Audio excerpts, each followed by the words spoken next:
नमस्कार, मनी गुरु की इस खास पेशकश में आप सभी का स्वागत है। मैं हूं स्वाति रायना।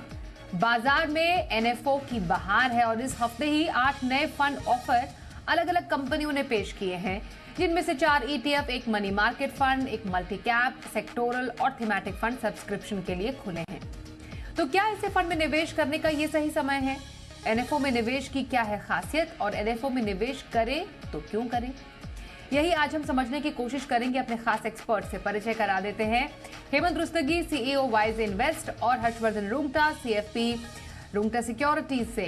हेमंत जी और हर्षवर्धन दोनों का बहुत स्वागत है मनी गुरु के आज के इस खास कार्यक्रम में। हमारे साथ इस चर्चा में शामिल होने के लिए न्यू फंड ऑफर, लगातार हम अलग अलग एएमसीज की तरफ से नए फंड के ऑफर देखते रहे हैं और बीच में एक ऐसा दौर आता है जब बहुत सारे फंड्स सब्सक्रिप्शन के लिए खुलते हैं। ये कुछ वही दौर अभी चल रहा है। सबसे पहले एनएफओज के बारे में समझना बेहद जरूरी हो जाता है। हेमंत जी, एनएफओ जब हम कहते हैं तो क्या खासियत होती है इसकी? जब कोई कंपनी एक एनएफओ लेकर आती है, क्यों लेकर आती है, क्या इसका मकसद होता है? जी स्वाति, देखिए, जब हम बात करते हैं एनएफओ एनएफओ का मतलब है कि न्यू फंड ऑफरिंग। जैसा कि नाम से पता चलता है कि जब भी कोई म्यूचुअल फंड कोई नया फंड लॉन्च करते हैं तो एक एनएफओ पीरियड रहता है। वो जनरली अप टू 15 डेज रहता है। उस दौरान जब आप उस फंड में एप्लीकेशन देते हैं या इन्वेस्ट करते हैं तो एट पार एनएवी के ऊपर आप इन्वेस्टमेंट कर सकते हैं। एनएफओ पीरियड खत्म होने के within 5 days units allot होती है। उसके बाद से फंड जो है वो रीओपन होता है एनएवी के सेल और रिडम्पशन के हिसाब से। तो मुझे लगता है कि किसी भी निवेशक को एनएफओ को ऐसा देखना चाहिए कि किसी भी फंड का वो स्टार्टिंग पॉइंट है। कभी कभी क्या होता है, कोई एक्साइटिंग थीम होता है या कोई सेक्टर होता है तो हमें लगता है कि ये एक बड़ी अपॉर्चुनिटी है। हो सकता है कि उस समय पे जब फंड ने लॉन्च किया हो उनको लग रहा हो कि ये अपॉर्चुनिटी है या नहीं, बट वो एज एन इन्वेस्टर फिर आपको समझना होगा कि वो आपके लिए सूटेबल है कि नहीं। तो न्यू फंड ऑफरिंग, जैसा मैंने कहा, NFO is just starting point है किसी भी फंड का। क्योंकि अगर आप ओपन एंडेड फंड की बात करें तो उनकी लाइफ परपेचुअल होती है। क्लोज एंडेड फंड में डिफाइंड होता है कि कितना टाइम के लिए फंड रहेगा। बट दोनों ही केसेस में एनएफओ एक किसी भी फंड का स्टार्टिंग पॉइंट। ओके, तो एनएफओ किसी भी फंड की शुरुआत, एक लॉन्च जिसको हम कहते हैं, उसके बाद एनएफओ अवधि जब खत्म हो जाती है तो फिर ये एक बार फिर से निवेश के लिए ओपन हो जाता है ये फंड। अब कौन से एनएफओज की हम बात कर रहे हैं, बेसिकली कौन कौन सी कैटेगरीज में नए एनएफओज आए हैं, वो अब हम आपको दिखाते हैं। क्योंकि इस पूरे इस अवधि के दौरान ही मनी मार्केट फंड कैटेगरी में एनएफओ लॉन्च हुआ है। फिर ईटीएफ कैटेगरी के 3 एनएफओज आए हैं। मल्टी कैप हो गया, सेक्टर फंड है, थीमेटिक फंड है, हम आपको दिखाएंगे भी। ये देखिए, अलग अलग कैटेगरीज के जो बाजार में जो न्यू फंड ऑफर हैं वहां पर इस प्रकार के जो फंड है वो सामने आए हैं। इसमें शुरुआत मनी मार्केट से करते हैं। हर्षवर्धन, अभी मनी मार्केट कैटेगरी में एनएफओ लाने का क्या मकसद हो सकता है? जैसे बजाज फिनसर्व का मनी मार्केट का जो एनएफओ है वो फिलहाल सब्सक्रिप्शन के लिए खुला है।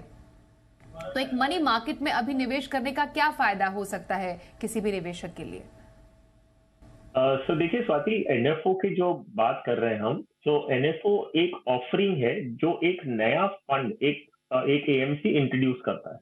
तो नया फंड 2-3 कारणों से होगा। एक ऑफ कोर्स ये है कि उन्हें एक कोई नई आइडिया है जो प्रेजेंट करनी है, जो थीमेटिक और सेक्टर फंड्स में ज्यादा होता है, क्योंकि हर एक कैटेगरी में सेबी ने डिफाइन कर दिया कि आपका एक ही फंड होना है। तो अगर आपका लार्ज कैप है तो उसमें एक ही फंड होगा, उसमें आप वापस दूसरा फंड लार्ज कैप की कैटेगरी में इंट्रोड्यूस नहीं कर सकते। तो आप देखेंगे कि थीमेटिक सेक्टर सेगमेंट में बहुत सारे फंड इंट्रोड्यूस हो रहे हैं। आपका सवाल बहुत स्पेसिफिक है कि ये मनी मार्केट फंड क्यों इंट्रोड्यूस कर रही है बजाज फिनसर्व।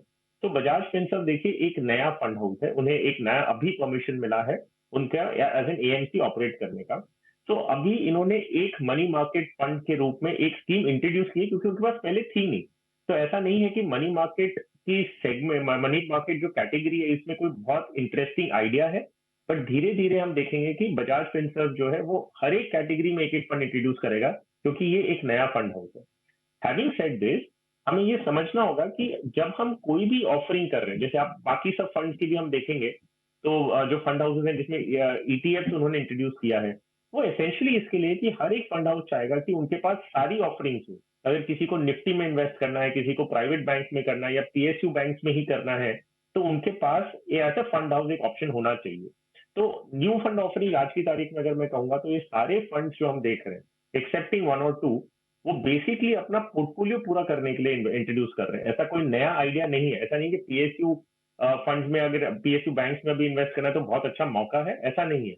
ये अपनी एक कैटेगरी की एक जो स्कीम है वो ऑपरेट करना चाहते हैं और अपने इन्वेस्टर्स को एक ऑप्शन देना चाहते हैं। ये नहीं कि वो किसी और के फंड हाउस में, अगर किसी को पीएसयू में इन्वेस्ट करना है, पीएसयू बैंक्स में, और अगर एक फंड हाउस ऑफर नहीं कर रहा तो उसे, अगर मान लीजिए किसी को डीएसपी का ही इन्वेस्ट करना है लेकिन डीएसपी के पास ऑफरिंग ही नहीं है, तो वो किसी और फंड हाउस के पास जाएगा। तो इसी के लिए फंड हाउस अपनी सारी प्रोडक्ट बास्केट को पूरा कर रहे हैं। एब्सोल्युटली। ये अलग अलग कैटेगरीज जिसमें अभी निवेश के मौके हैं, नए फंड में निवेश के मौके हैं, इसका जिक्र हर्षवर्धन ने भी किया। सूटेबिलिटी की बात कर लेते हैं हेमंत जी। मनी मार्केट फंड, इसमें निवेश किसे करना चाहिए, किन मकसद के लिए ऐसे किसी डेट फंड में निवेश करना चाहिए, इससे हम चर्चा की शुरुआत करते हैं। क्योंकि अगर अभी बाजार में एक नया फंड भी आया है तो डेफिनेटली एक नया विकल्प भी आ गया है निवेशकों के पास। पर ऑल इन ऑल इस कैटेगरी में, स्पेशली मनी मार्केट फंड में क्या खासियत है? देखिए साहब, अगर हम मनी मार्केट स्पेसिफिकली अगर हम बात करें तो इनका जो ऑब्जेक्टिव है, वो जो सुटेबिलिटी है, वो बेसिकली अगर आपको शॉर्ट टर्म पार्किंग करनी है, मान लीजिए आपके पास कुछ दिनों का, कुछ हफ्तों का पैसा है और आप नहीं चाहते कि उस दौरान किसी भी वॉलेटिलिटी का आपको मुकाबला करना पड़े, या आप चाहते हैं कि ऐसी ऑप्शन हो जो मान लीजिए कुछ दिनों के लिए सेविंग बैंक में रखा, वहां पे कुछ मिले ना मिले डिपेंडिंग ऑन किस पीरियड में आप इन्वेस्ट करते हो, तो यहाँ पे आपको कुछ ना कुछ रिटर्न मिलेगा, वॉलेटिलिटी बहुत कम है। तो मनी मार्केट जो एज ए कैटेगरी है, वो बेसिकली उन निवेशकों के लिए है जिनको शॉर्ट टर्म में पार्किंग करनी हो। मनी मार्केट एक लॉन्ग टर्म के लिए इन्वेस्टमेंट ऑप्शन नहीं है। तो जब हम सुटेबिलिटी की बात करते हैं तो एक बहुत ही इंपॉर्टेंट फैक्टर है कि आप अगर शॉर्ट टर्म के लिए इन्वेस्ट कर रहे हो, बहुत ही कम पीरियड के लिए इन्वेस्ट कर रहे हो, तो उन्हीं ऑप्शन में करो जो उसके लिए सुटेबल है। अगर यही पैसा आप किसी हाइब्रिड फंड या इक्विटी में लगाएंगे तो बहुत ज्यादा रिस्क लेंगे, और लॉन्ग टर्म का पैसा अगर आप मनी मार्केट फंड में लगाएंगे तो भी आप रिस्क लेंगे, क्योंकि जहां आपको अच्छा रिटर्न मिलना चाहिए था दूसरे ऑप्शन से, वहां पे आपको बहुत ही कम रिटर्न मिलेगा। तो कुछ समय के लिए अगर आपको पैसा लगाना है और आप नहीं चाहते कि वॉलेटिलिटी हो और आपको सेविंग बैंक से बेहतर थोड़ा रिटर्न मिले, तो उन निवेशकों के लिए ये मनी मार्केट फंड है। ऐसे बहुत सारे फंड हैं जो ऑलरेडी मार्केट में है, क्योंकि बजाज नई एमसी है, नया फंड लेके आ रहे हैं, तो ऑब्वियसली उन्होंने शुरुआत जो है इससे की है और एक फ्लेक्सी कैप से की है। धीरे धीरे, जैसा हर्ष ने भी कहा, कि वो अपनी डिफरेंट कैटेगरीज के फंड लेके आएंगे, क्योंकि उनको अपनी बास्केट कंप्लीट करनी है। तो एज एन इन्वेस्टर उसमें चाहे आप किसी नए फंड में जाए या आप किसी एग्जिस्टिंग फंड में जाए, मनी मार्केट फंड में बहुत ज्यादा फर्क नहीं पड़ता। तो एक ये ऐसा एनएफओ है कि अगर आप उसमें एनएफओ में इन्वेस्ट भी करना चाहें तो कोई नेगेटिव उसमें ऐसा कुछ ऑप्शन नहीं है। ओके, अब और जो ऑफरिंग है उसको जरा समझने की कोशिश करते हैं। हमने हाल फिलहाल में काफी देखा है कि जो एएमसीज है वो पैसिव फंड्स में काफी ज्यादा फोकस कर रही हैं। पिछले कुछ साल की शुरुआत से काफी सारे जो फंड्स आए हैं वो पैसिव कैटेगरी में आए हैं। अभी भी जो हम हाल के समय में डीएसपी के ही देख रहे हैं, मैक्सिमम जो न्यू ऑफरिंग्स हैं वो ईटीएफ में हैं। उसमें भी हम सेक्टोरल ईटीएफ में देख रहे हैं। डेफिनेटली, जैसा हर्षवर्धन भी बता रहे थे और हेमंत जी भी बता रहे थे कि डेफिनेटली एएमसी जो है अपने बास्केट को पूरा करती है।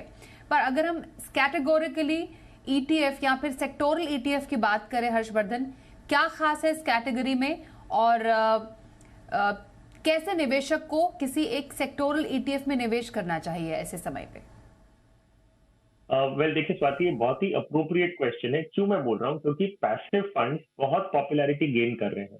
और ये पॉपुलैरिटी गेन क्यों कर रहे हैं? सो वन इज ऑब्वियसली कि इनके कॉस्ट कम होते हैं। सो जो टीईआर है, जो टोटल एक्सपेंस रेशियो या जो फंड मैनेजमेंट कॉस्ट है जो एक इन्वेस्टर भरता है, वो एक पैसिव फंड में कम होते हैं as compared to active funds.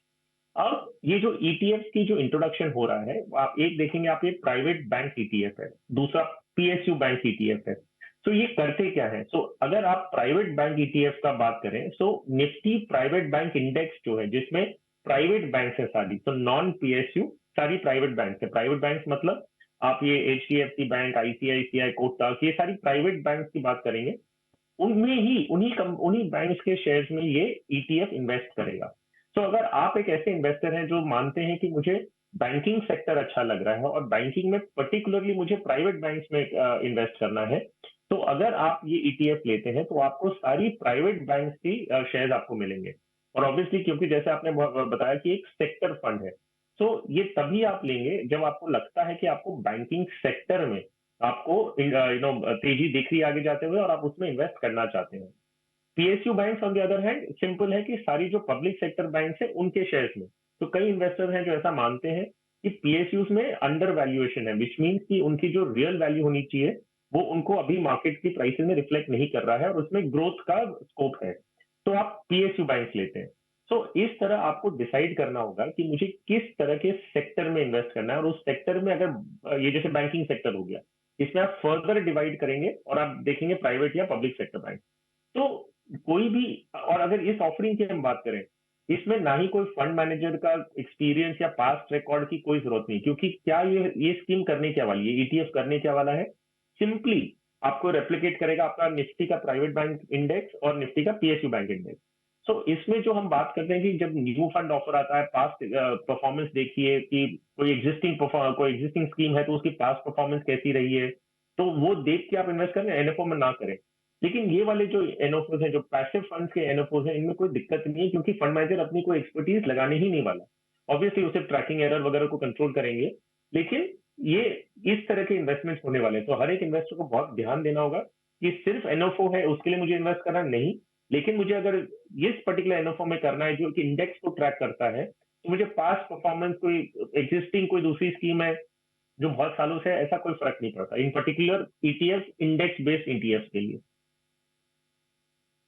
Okay, absolutely. तो ये हमने पैसिव इन्वेस्टिंग की बात की, जो कि न्यू ऑफरिंग आ रही है कंपनीज की तरफ से। एक्टिव स्पेस में हेमंत जी, मल्टी कैप फंड जैसे कैनरा रोबेको मल्टी कैप लेकर आई है। डेफिनेटली उनके बास्केट में मल्टी कैप नहीं होगा, तो उन्होंने एक फंड ऐड किया है।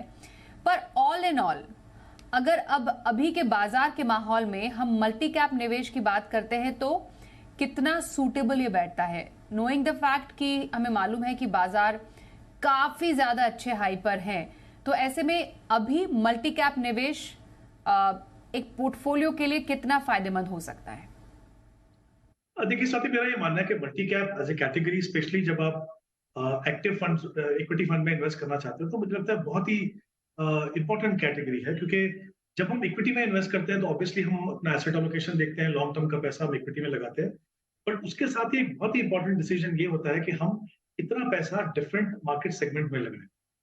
एज एन इन्वेस्टर कभी कभी आपके लिए थोड़ा डिफिकल्ट होता है ये डिसाइड करना।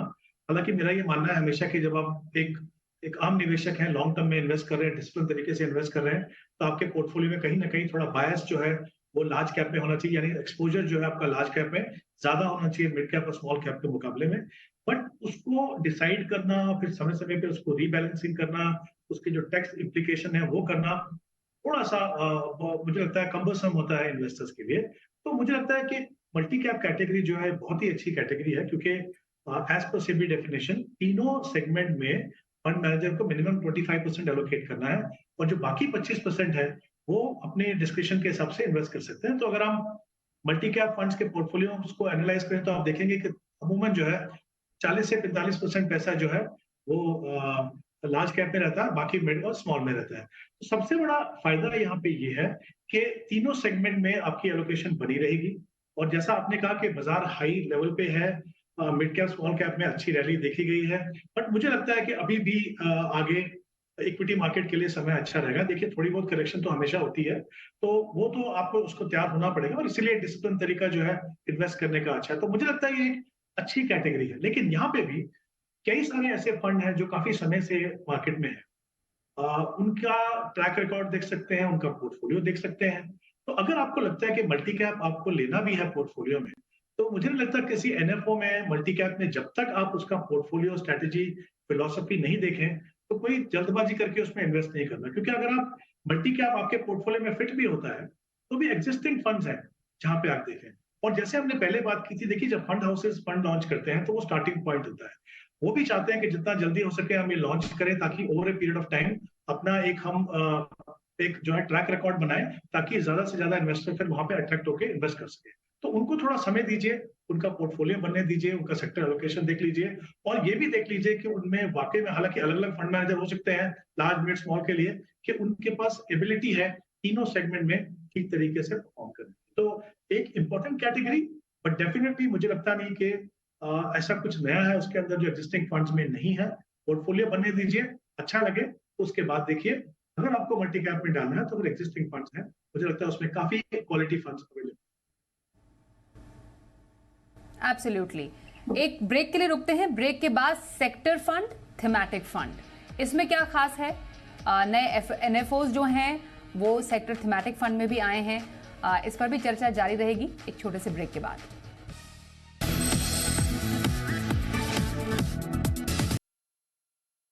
एनएफओ यानी न्यू फंड ऑफर में निवेश सही कि नहीं, इस पर करें खास चर्चा। बहुत सारे जो एएमसीज हैं वो नए फंड की ऑफरिंग लेकर आए हैं। बजाज फिनसर्व, डीएसपी का, कैनरा रोबेको, बंधन financial services, Kotak quant fund लेकर आए हैं, जिसमें मनी मार्केट भी है, ईटीएफ्स हैं, multi cap, sectoral fund, thematic funds, basically active और पैसिव का एक कंप्लीट बास्केट है। अलग अलग हम एनएफओज के जरिए समझे। हर्षवर्धन, अब जरा हमने जब ईटीएफ की बात की थी तो सेक्टोरल ईटीएफ की बात की थी, दैट मीन्स हम पैसिव इन्वेस्टिंग की बात कर रहे थे विद इन सेक्टोरल फंड। पर अब जब एक्टिव स्पेस में हम बात करते हैं, जिसमें बंधन फाइनेंशियल सर्विसेज एक सेक्टोरल फंड लेकर आया है, तो sectoral fund in active space, वो आपको कैसा लगता है किसी के पोर्टफोलियो में आज के टाइम में? तो देखिए स्वाति, पहले आपको ये डिसाइड करना होगा एज एन इन्वेस्टर कि मुझे कोई सेक्टर में इन्वेस्ट करना है कि नहीं। सो सेक्टर फंड में मुझे इन्वेस्ट करना है कि नहीं, वो एक पहला क्वेश्चन का आपको खुद को एज एन इन्वेस्टर एक आंसर पाना है। अगर आप डिसाइड करते हैं कि मुझे सेक्टर फंड में जाना है, तब आप ये डिसाइड करते हैं मुझे एक्टिव स्ट्रैटेजी लेनी है कि पैसिव। नाउ अगर आप एक एक्टिव इन्वेस्टर हैं, मतलब आप चाहते हैं कि आपको अल्फा जनरेट करने का एक मौका मिले और तभी आप ये हाई रिस्क लेना चाहते हैं, तब एक फंड मैनेजर को आप ये रिस्पॉन्सिबिलिटी देते हैं कि आप सिंपली एक इंडेक्स को रेप्लिकेट ना करें, लेकिन आप अपने हिसाब से, अपनी रिसर्च के हिसाब से ज्यादा अल्फा क्रिएट करने की कोशिश करें। तो अगर एक सेक्टर फंड इन्वेस्टर है, तो मेरी समझ में ये है कि वो ज्यादा रिस्क ले सकते हैं। उन्हें एंट्री और एग्जिट दोनों प्लान करनी है, विच मीन्स कि एक पर्टिकुलर सेक्टर पे मैं बुलिश हूँ, लेकिन उस सेक्टर में जरूर नहीं कि सारी कंपनियां अच्छा करेंगी या जो इंडेक्स के वेटेजेस हैं वही वेटेज मुझे अप्लाई करनी चाहिए। तो मेरा मानना यह है कि अगर आप उस दिशा में जा रहे हैं जो एक सेक्टर फंड की तरफ है, तो आप क्यों ना उसमें फंड मैनेजर को उनकी रिसर्च के बेसिस पे उन्हें कॉल लेने दीजिए कि कितना एलोकेशन एक पर्टिकुलर कंपनी में करना है, कब एग्जिट करना है, कब एंट्री करना है। ये बहुत जरूरी होता है एक सेक्टर फंड में, और यही चीज लिबर्टी आपको सिर्फ एक एक्टिव फंड दे सकता है। पैसिव फंड में अगर आप जाते हैं, पैसिव सेक्टर फंड में जाते हैं, तो फंड मैनेजर उसमें कोई भी अपनी एक्सपर्टीज नहीं लगा रहे हैं। वो सिंपली एक जो वेटेजेस इंडेक्स के हैं वही इंडेक्स के वेटेज के वो स्टॉक्स लेंगे, कभी भी एंट्री एग्जिट प्लान नहीं करेंगे, और उतना ही वेटेज वैसे ही आपका पोर्टफोलियो चलेगा। तो अगर आप एक सेक्टर फंड में जा रहे हैं, तो मेरी सलाह तो ये रहेगी कि जब आपने वो कॉल लिया है, तो क्यों ना उसके अंदर पोर्टफोलियो क्रिएशन, वेटेजेस वगैरह सब एक फंड मैनेजर को दें। तो एक सेक्टर फंड में active strategy is much better than a passive strategy मेरे हिसाब से। और हेमंत जी, थीमैटिक कैटेगरी के लिए आप क्या कहेंगे? जैसे कोटक क्वांट फंड लेकर आया न्यू फंड ऑफरिंग में, एक थीमैटिक फंड है, उसमें एक्टिव स्पेस में कैसे मौके हैं, किन्हें निवेश करना चाहिए, कीपिंग इन माइंड ये एक थीमैटिक फंड है? देखिए स्वाति, मैं कहूँगा ये जो क्वांट फंड है बेसिकली काफी इंटरेस्टिंग कैटेगरी बोल सकता हूँ। पहली बात तो कि आई थिंक एग्जिस्टिंग अगर हम देखें तो खाली 6 फंड है इंडस्ट्री के अंदर जहाँ पे क्वांट बेस्ड स्ट्रेटजी को फॉलो किया जाता है। इंपॉर्टेंट चीज समझना ये कि किस तरह से ये फंड काम करते हैं। हर फंड जो भी ऐसा एक फंड लेके आते हैं, तो उनका एक प्रोप्राइटरी एल्गोरिथम मॉडल होता है। ऑब्वियसली कुछ ह्यूमन इंटरवेंशन भी रहती है, क्योंकि आप एक यूनिवर्स डिफाइन करते हैं, उसमें आप बैलेंस शीट का साइज देखते हैं, उनकी मैनेजमेंट की स्ट्रेंथ देखते हैं, तो एक यूनिवर्स बनता है। और फिर based on certain quant model, आप जैसे इस फंड के अंदर 35 से 50 स्टॉक जो है मोमेंटम और वैल्यूएशन के हिसाब से बनेंगे, और ज्यादातर जो पैसा है वो लार्ज और मिड कैप स्टॉक्स के अंदर जाएगा। बट मेरा ये मानना है कि ये कहीं ना कहीं एक ऑप्शन डेफिनेटली आपको देता है कि आप एक नई स्ट्रैटेजी नई फिलॉसफी का एक फंड अपने पोर्टफोलियो में रखें। बट मुझे लगता है कि जो नए निवेशक हैं या बहुत ज्यादा एक्सपीरियंस इन्वेस्टर्स नहीं हैं या जिनका पोर्टफोलियो साइज बहुत बड़ा नहीं है, मुझे नहीं लगता कि उनको इस स्टेज पे बॉन्ड बेस्ड फंड अपने पोर्टफोलियो में रखना चाहिए। हाँ, जो एक्सपीरियंस इन्वेस्टर है, पोर्टफोलियो बड़ा बन गया, वो लुकआउट कर रहे हैं कि कुछ ऐसा कुछ नया मिले, डिफरेंट मिले, जिससे वो अपने पोर्टफोलियो के अंदर शामिल कर सकें, तो मे बी वहां पे सही है। तो मैंने कहा कि इंटरेस्टिंग है, वो इफेक्टिव है कि नहीं, ऑब्वियसली हमको देखना पड़ेगा, क्योंकि क्या होता है इसके अंदर बैक टेस्टिंग होती है डेटा के हिसाब से। तो उनको लगता है कि ये मॉडल जो अभी परफेक्ट हो गया, इसको लॉन्च किया जा सकता है या इसके बेसिस पे पोर्टफोलियो बनाया जा सकता है। बट मार्केट कभी ना कभी आपको किसी ना किसी और तरीके से सरप्राइज कर सकता है। वो आगे जाके वो काम करेगा कि नहीं करेगा, वो तो हमें देखना पड़ेगा। तो मेरा ये मानना है कि अगेन यहाँ पे मैं कहूंगा, पहली बात तो वो छोटे निवेशकों के लिए नहीं है, तो उन निवेशकों के लिए जो एक्सपीरियंस है, और जैसा मैंने कहा कि ये इंटरेस्टिंग जरूर है, इफेक्टिव है कि नहीं ये देखना पड़ेगा आगे जाके कि इनका जो मॉडल है वो किस तरह का स्टॉक सिलेक्शन करता है, किस तरह से चेंजेस करता है, और वो रिटर्न जनरेट करने में कितना इफेक्टिव है। तो मुझे लगता है कि शायद शुरुआत करना चाहे कर सकते हैं, बट अगर आपको साइजेबल कुछ इन्वेस्टमेंट करनी है तो वेट करना चाहिए देखने के लिए कि मॉडल किस तरह से रिजल्ट प्रोड्यूस करता है। बिल्कुल हर्षवर्धन, निवेशकों की समझ के लिए एनएफओ में निवेश की जो प्रक्रिया है वो क्या है? कुछ फर्क नहीं है। तो बेसिकली जैसे आप कोई भी एक रेगुलर फंड में इन्वेस्ट करते हैं, वही आपका प्रोसेस रहेगा। अगर आप ऑनलाइन प्लेटफॉर्म यूज करते हैं तो ऑनलाइन प्लेटफॉर्म में आपको सब्सक्रिप्शन करना है, अगर आप ऑफलाइन कर रहे हैं तो फॉर्म भर के देना है। सिर्फ ध्यान रखना है कि जब आप एप्लीकेशन करते हैं, आपको एनएवी, जैसे एनएफओ पीरियड मान लीजिए 25 तारीख को बंद हो रहा है, 25 जुलाई को बंद हो रहा है, तो आप अभी जो आपने इन्वेस्ट किया है, आपको तुरंत में उसका स्टेटमेंट, उसकी एनएवी वगैरह दिखने नहीं चालू होगी। जिस तरह से अगर आपने कोई और दूसरे फंड में किया होता ओपन एंडेड में, तो आपको जिस दिन आप इन्वेस्ट करते हैं उसके 2 दिन में आपको सारा स्टेटमेंट वगैरह सब आ जाते हैं। इसमें वैसा नहीं होगा। इसमें यूनिट्स अलॉट होंगी जब ये एनएफओ बंद होगा, और उसके बाद आपको सारे स्टेटमेंट्स वगैरह एक साथ आएंगे। तो बस इतना ही फर्क है इन टर्म्स ऑफ एप्लीकेशन करने के बाद आपको स्टेटमेंट्स वगैरह कब तक आएंगे। लेकिन एप्लीकेशन करने का जो प्रोसेस है, आप जैसे कोई भी फंड हाउस में करते हैं उसी तरह, कोई भी स्कीम में करते हैं उसी तरह आपको करना है। ऑनलाइन ऑफलाइन दोनों ऑप्शंस अवेलेबल है, तो वो कोई दिक्कत की बात नहीं है। बिल्कुल। हेमंत जी, इन एनएफओज में पर्टिकुलरली नहीं, पर नॉर्मली जैसे जब कोई एनएफओ आता है तो एक निवेशक को उसमें निवेश करना चाहिए कि नहीं करना चाहिए? क्योंकि हमारी शो की थीम में यही है कि सही या नहीं। क्या ट्रैक रिकॉर्ड बिल्डअप होने का वेट करें? जैसा हर्षवर्धन बता रहे थे कि यूजुअली पैसिव फंड में it doesn't matter, active fund में ज्यादा आपको ट्रैक रिकॉर्ड ध्यान में रखने की जरूरत पड़ती है। तो क्या यही जो तरीका है यहाँ पर अपनाया जा सकता है कि एनएफओ में आपको निवेश करना चाहिए कि नहीं करना चाहिए? जी बिल्कुल। आई थिंक कुछ कैटेगरीज की हमने बात की, जैसे हमने इंडेक्स फंड की बात की, ईटीएफ्स की बात की, या जैसे मनी मार्केट फंड है, लिक्विड फंड है। मुझे लगता है उनमें अगर आप चाहें तो एनएफओ में इन्वेस्ट कर सकते हैं, प्रोवाइडेड उस पोर्टफोलियो की, उस फंड की आपके पोर्टफोलियो में जगह है। बट जितने भी बाकी जो फंड्स हैं, मुझे लगता है सबसे पहले तो आपको ये देखना है कि सुटेबिलिटी, स्पेशली अगर हम सेक्टर थीमेटिक की बात करें। दूसरा, जो भी एनएफओ को देखें, अगर उस सेम कैटेगरी में एग्जिस्टिंग फंड्स हैं जहां पे आप पोर्टफोलियो देख सकते हैं, उनकी परफॉर्मेंस देख सकते हैं, कितने कंसिस्टेंट है, किस तरह का उन्होंने परफॉर्म किया है, और अगर आपके पास वो ऑप्शन है तो डेफिनेटली उनको आप देखिए। मेरा ये मानना है, जैसा मैंने पहले भी कहा, कि एनएफओ का मतलब है स्टार्टिंग पॉइंट। हर फंड अपनी बास्केट को कंप्लीट करेंगे, एक ट्रैक रिकॉर्ड बनाना चाहेंगे ताकि ज्यादा से ज्यादा इन्वेस्टर उनको उनके फंड में इन्वेस्ट कर सके। तो मुझे लगता है उस केसेस में आपको फंड को समय देना चाहिए, उनका पोर्टफोलियो क्वालिटी देख लें, उनके लेवल ऑफ डाइवर्सिफिकेशन देख लें, उसके बाद आप इन्वेस्ट कीजिए। ये नहीं है कि आपको कोई एक अच्छा सा एक्सोटिक थीम दिख रहा है या आपको लग रहा है कुछ नया है, तब आप एज ए एक्सपीरियंस इन्वेस्टर तब तो आप देख सकते हैं। मे बी अगर कुछ इंटरेस्टिंग लगे, आपको सुटेबल हो तो।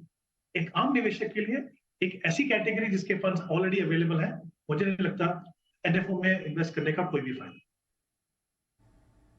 ओके, तो एनएफओ में सोचे समझे फिर निवेश करें, यही दोनों एक्सपर्ट्स की आपके लिए राय है।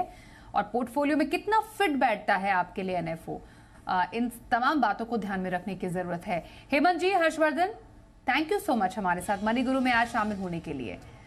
वक्त एक ब्रेक का हो गया है, देखते रहिए जी बिजनेस।